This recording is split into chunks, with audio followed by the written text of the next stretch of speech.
Hey guys, what's going on? I got a quick one for you today.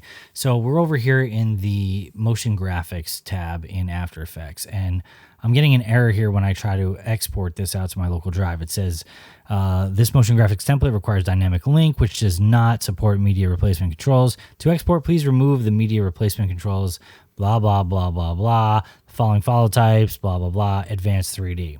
Okay, so I was like, I don't know what's going on with this. I don't have any 3D in my project. I must have had a 3D image in here at some point and deleted it when I was trying to make the MOGRT, but it remembers that. So it's a super easy fix.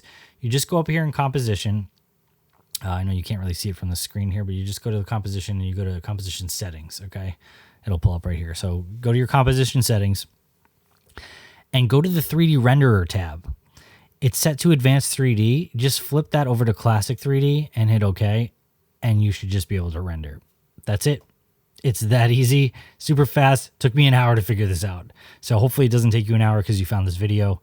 And if you found this video helpful, go ahead and subscribe, give me a like so we could share it with other people. And I'm going to continue making quick videos like this that just teach you something good. So there you go. Now you should be able to render out that MOGRT, no problem. And if you want to see how to make this MOGRT, leave a comment below and I'll show you how to do that in After Effects and build this out from scratch. See you on the next one.